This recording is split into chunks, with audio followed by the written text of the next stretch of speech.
මීළඟ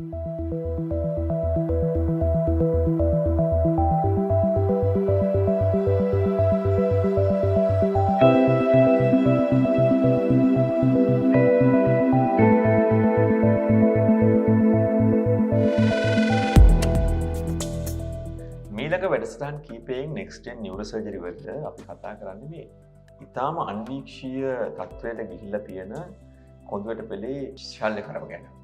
ඒ කියන්නේ අපි දන්නවා දැනට දශක 5කට 6කට කලින් කොඳුවැට පෙළේ ස්නායු බුරුල් කිරීමක් කරේ කොඳුවැට පෙළ දෙපැත්තේ තියෙන මස් පිඩු ඉවත් කරලා ඈඩ් කරලා කොඳුවැට පෙළේ පිටුපස තියෙන අස්ථි කොටස ඉවත් කිරීම. ඒකට කිව්වා ලැමිනෙක්ටමි කියලා. ඒතර මේක ටික කාලයක් කරනකොට මිනිසුන්ට තේරිච්ච දේ තමයි පිටකොන්දේ පිටුපස මස් පිඩු කැපීම සහ ඒ අස්ථි ඉවත් කිරීම නිසා කොඳුවැට පෙළේ අස්ථාවර භාවයක් එනවා.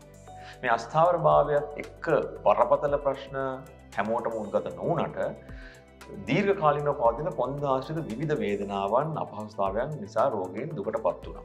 මේට ප්‍රතිඵලයක් හැටියට ඊළඟ අවස්ථාවේදී අන්වීක්ෂය භාවිතා කරමින් ශල්‍ය කර්ම කිරීම ආරම්භ වුණා.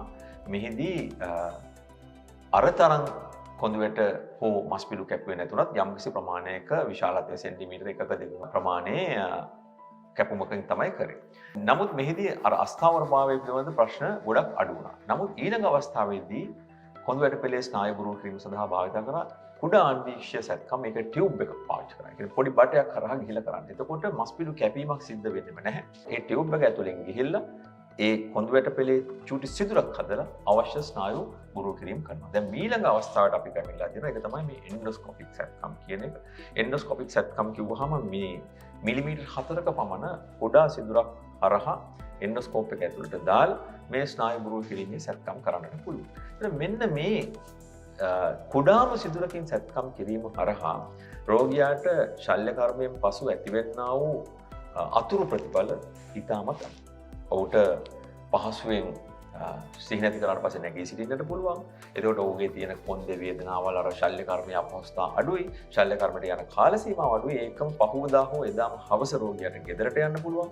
ඉන්පස්සේ ඔහුගේ සාමාන්‍ය දිනචර්යාව වැඩ කටයුතු ශල්‍ය කර්මයෙන් පසු ගෙදර ගිය දවසේ ඉඳලම කරන්න පුළුවන්.